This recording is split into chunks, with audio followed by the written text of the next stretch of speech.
Hello. আরে মামা পুরা চিল অবস্থা। আর ঠিক আছে, ওকে কোনো সমস্যা নাই। শুন, সারাদিন ঘুরমু ফিরুন, ভাই ব্রাদার মিলা চিল করুন বেটা। হ্যাঁ ঠিক আছে। আর গাড়ির টাকা ওইটা খরচ আমি দিব না, মাল পানি যা লাগে ওটা আমি দিব, ওটা সমস্যা নাই। আচ্ছা রাখ। কে বন্ধু? হ্যাঁ। চিলকাওয়া টাওয়া শকুনের কথা শুনলাম মনে হইতাছে। আরে বেটা চিল খাওয়া না, ব্যাপার হইতাছে কি সামনে তো 31st, বুঝছস? চিন্তা করতেছি ভাই ব্রাদার মিলে একটু খাওয়া দাওয়া মোজ মাস্তি। খাওয়া দাওয়া? তাহলে তো আমিও আছি।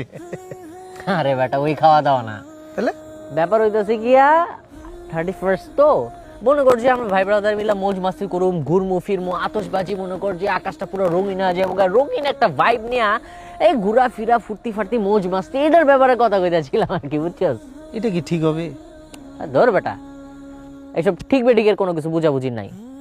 তোর একটা ব্যাপার বুঝাই কই, এই যে নতুন বছরটা যদি মনে কর যে আমরা মৌজ মাস্তি দেওয়া শুরু করি, তাহলে মনে কর সারাটা বছর মৌজ মাস্তি আর চিলের উপর দেওয়া যাইব।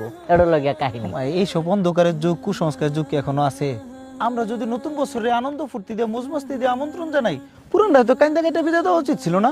দেখ ভাই, ভাই ব্রাদার মিল্লা ঘুরমু, আনন্দ ফুর্তি করুম, মৌজ মাস্তি করুম, এই সবের ভিতরে এত কিছু চিন্তা করার কোনো দরকার আছে? অবশ্যই আছে। কেন আছে দেখ, এই দেখ। বাংলাদেশে গত 5 বছরে 31st নাইটের আতশবাজির কারণে 280টিরও বেশি অগ্নিকাণ্ডের ঘটনার পাশাপাশি শুধু গত বছর 2 শিশুর প্রাণহানি ঘটে। পাশাপাশি শব্দ দূষণ ও বায়ু দূষণে হার্টের রোগী বাড়ে ব্যাপক হারে। 31st নাইটের আতশবাজিতে বিশ্বব্যাপী পাখিরা ভয়ে আতঙ্কে ছোটাছুটি করে। বুলগেরিয়াতে বিখ্যাত ফিঞ্চ পাখি, রোমের স্টার্লিং পাখি সহ হাজার হাজার পাখি মারা যায় এই রাতে। এই রাতে বিশ্বব্যাপী মদ বিক্রি কয়েকগুণ বেড়ে যাওয়ায় মাতাল অবস্থায় ড্রাইভিংয়ের ফলে সাধারণ দিনের চেয়ে এই দিনে অ্যাক্সিডেন্ট প্রায় 117% বেশি হয়। অ্যাক্সিডেন্টে প্রায় 42% মৃত্যুর কারণ মদ। অথচ বাংলাদেশে এই সময় প্রত্যন্ত জনপদের মানুষরা প্রচণ্ড শীতে খুব কষ্ট পায়। তাই একদল মানুষ এসব 31st নাইটের মতো থার্স্টি দিবস পালন না করে দূর দূরান্তের শীতার্ত মানুষদের জন্য গরম কাপড় ও খাবার নিয়ে ছুটে যায়।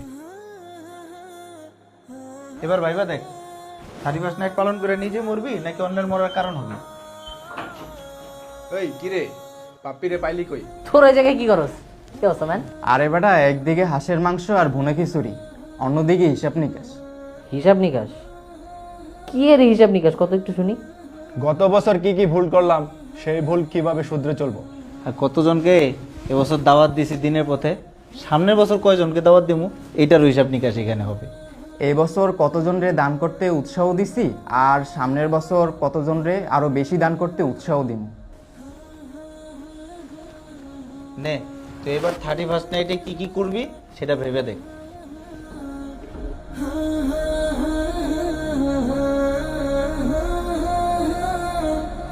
যে পরিমাণে গুণা করছি, গুণাগুলার হিসাব করুম আর গুণা থেকে বাইচে থাকার লাগে একটা প্ল্যান করুম, এগুলোর হিসাব করুম এবার।